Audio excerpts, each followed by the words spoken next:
So around 7 months ago now, you saw me purchase my second ever FTO. And I absolutely love this car. I just think it's such an iconic car, and we eventually got it started. Come on, baby! Yes! So we're going to do a K24 swap, and I want you guys to follow the journey with this because I believe it can be done. Otherwise I wouldn't have brought the donor car. And looking at the setup and looking at what we can do, and we're already seeing people put the K24 or the either the CRV platform, which is the 2-litre K series with a 4-wheel drive system, into Evos. And we're also seeing people put K24s or K-swap their Porsches. So again, the K-series engine has been swapped into multiple vehicles and it works. I've never seen an FTO with a K-swap. There is probably one or two out there. I've never seen it. But for me, I think the K-series engine, there's loads of aftermarket support for it. There is tons of parts you can get for it. There is plenty of them available. So it's not like we're going to go short on parts. I did start to buy bits and pieces for this engine, like we've got an aluminium radiator, we've got some silicone hoses. We could probably utilise some of those parts already that we've got for this on the K-swap. But for me, the more I think about it, the more I look at the K-swaps and what they're producing and how reliable the Honda engine is, for me, it's kind of a no-brainer. The other thing is, as well, for those people who sort of stayed this long in the video without hating me, Honda makes some amazing engines. Just look at the Formula One lineup. Most of those Formula One cars have had or do still run Honda engines. Honda's development department for their engines is immense. This just needed probably, like I said, the Evo engine, the 2-litre turbo, and I think we would have had a definite winner. And rear-wheel drive, let's just say. Who doesn't like a bit of drifting? So a bit of rear-wheel drive would have been absolutely awesome. This is front-wheel drive. So, have I done the right thing? What do you guys think? Please share some comments. Be as harsh as you want. But reality of it is, when this is done, I believe it's going to be a very sought-after conversion. And I do think it's going to change the FTOs, because the look of the FTO for me is just absolutely amazing. I really love the shape of it. So I hope you understand why I'm doing this, guys. If not, and you still hate me, just follow the video, follow what we do, and tell me at the end, once it's all done, tell me what you guys think. We're getting the engine out the FTO. So I'm going to put this on a time lapse. We're going to get this out. Jack's here to help me, and hopefully we can get the K-swap on the go. So me and Jack started with taking off the bonnet and making a start on getting the auxiliary stuff off, like the air filter box, the battery, so on and so forth. What's evident in this car is that everything is pretty easy to get to. It's pretty straightforward as well. We obviously also started to get the car jacked up and get it into a position where we can get ready to take the engine out.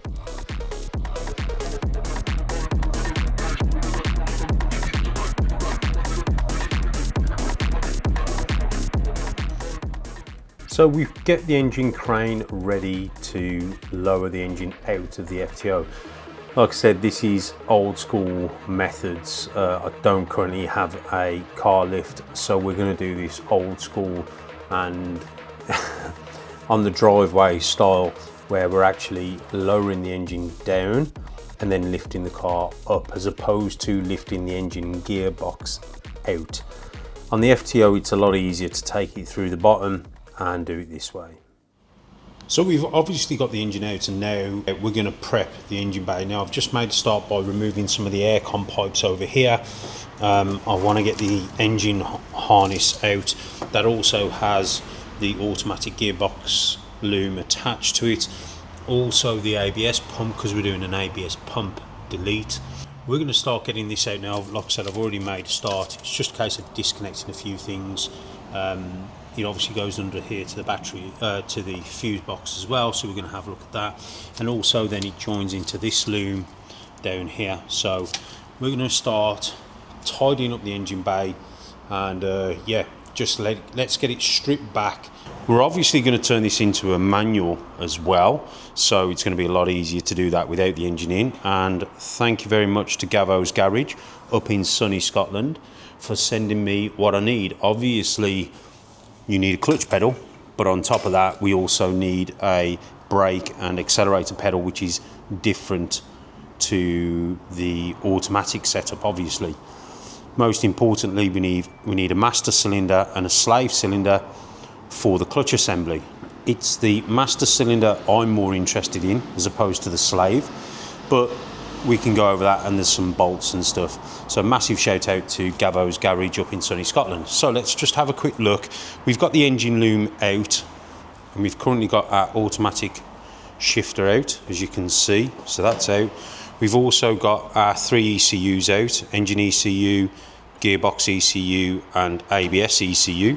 Let's go into the car, and I wanted to show you guys the actual center console part here and what we've got to play with. So we do have some bits and pieces. Like I said, we've still got to remove bits of wiring for the stereo. There is some stuff I need to make sure is still wired in, like for example the wiper motor was actually in the engine loom, so we're gonna have to rewire that. But I've saved all the plugs, and we'll look at that in a later video. While we're here, look at these bad boys. Custom sun visors. Massive thanks to Mel over at MJ. I will leave her description to all her socials down below. Just some absolutely, can't wait to get them fitted. They're going to look absolutely sick.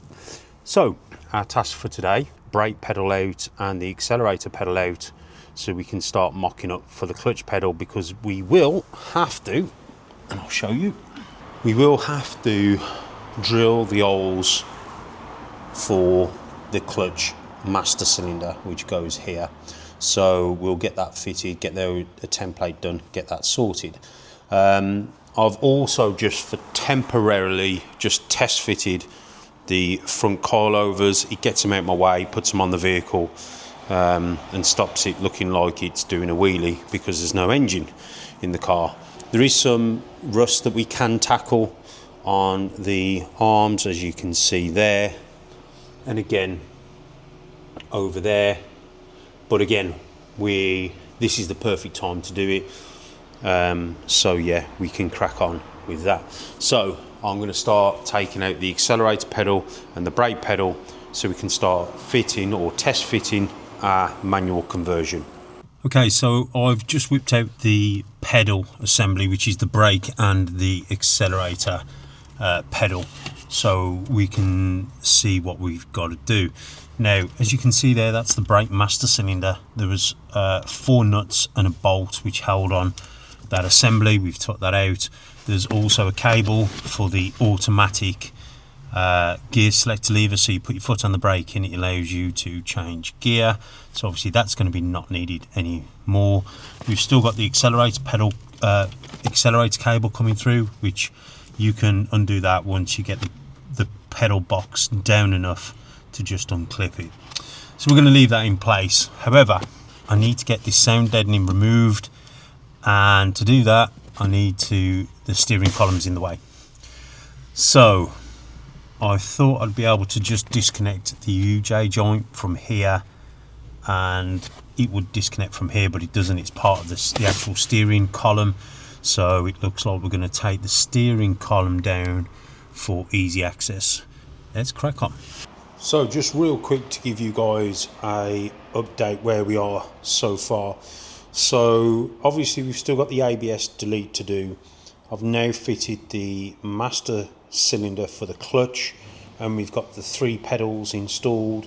We've got the automatic cable shifter out, so that's ready to receive the manual cables. So we finished fitting the 3 pedals, and it looks like you've got this massive gap here between the clutch and the brake pedal. However, I thought I'd have to take out the steering column to fit the clutch pedal, but you don't need to. You don't need to disconnect it from the steering rack either.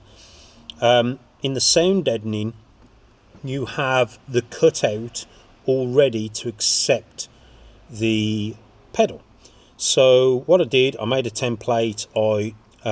In fact, there was a gasket on the master cylinder side, so I took the gasket off from the master cylinder and drawed around that and started my template and drilled the holes.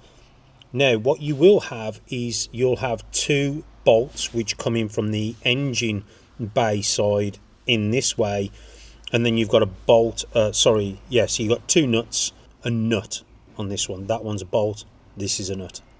So you've got 3 nuts on the clutch pedal basically.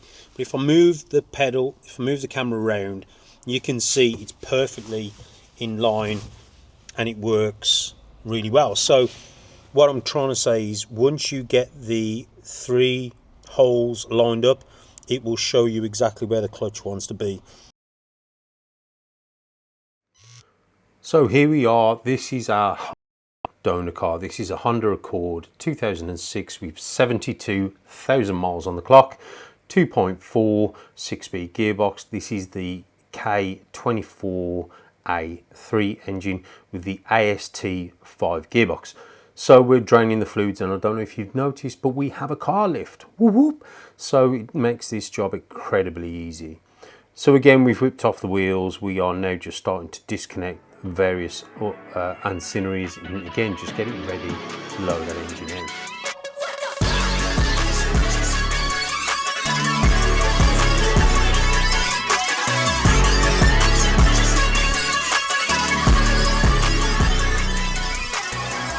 So just really quickly guys, this is where we're at. I'm going to call it a night.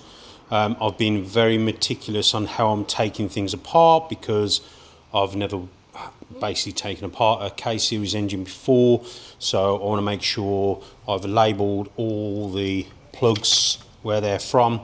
Like I said, the aim of the game is to get this in the FTO, but so I don't want to break everything and cut wires and all that sort of stuff in case I need them.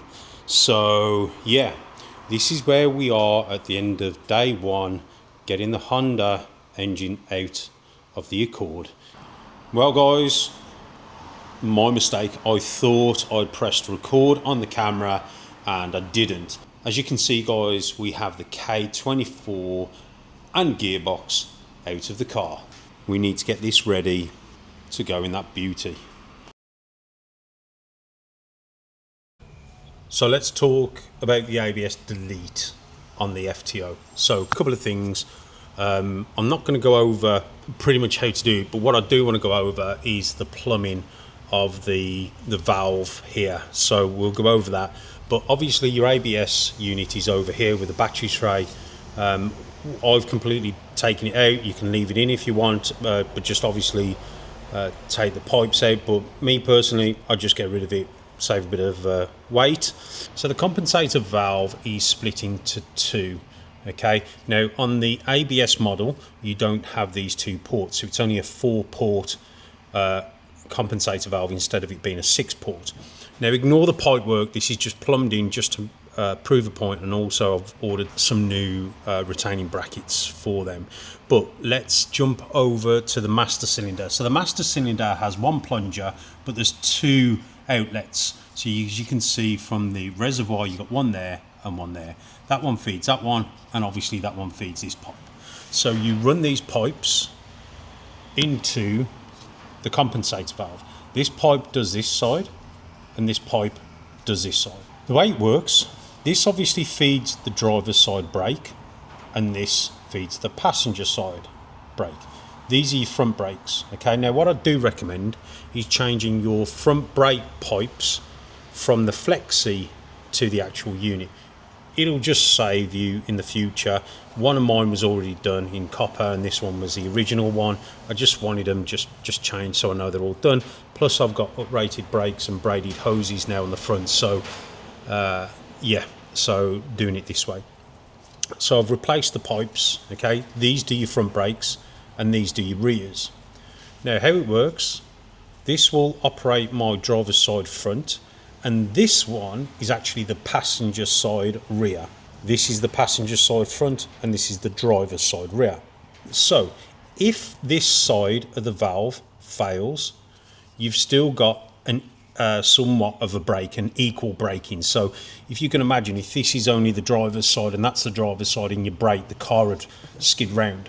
So it gives you some sort of control. If one side of the valve was to fail, you've still got something to stop with. So I just wanted to explain that because, like I said, there is a few videos out there which show you how to delete the ABS unit, but they don't actually go over the plumbing of this. And I struggled and I looked and worked it out eventually, basically how the system works. From the master cylinder, you'll have 2 ports coming out, or 2 pipes coming out, which go to one side of the valve and the other side of the valve.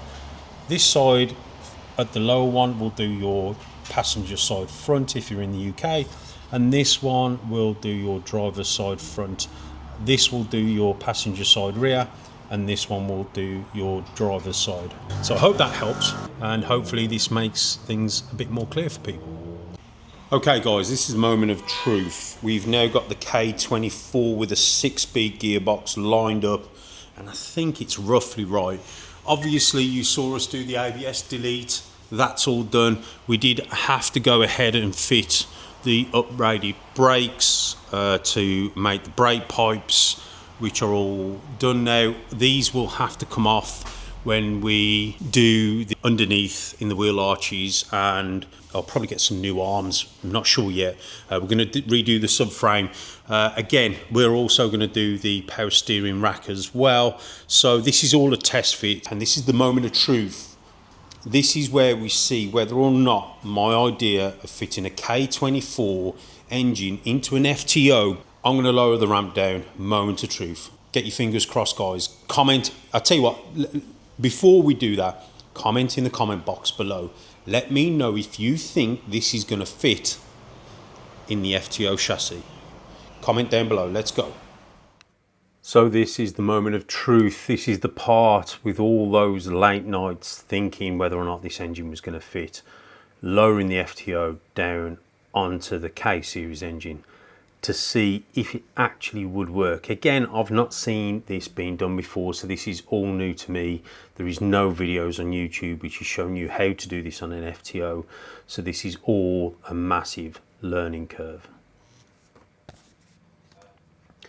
So there we have it, guys.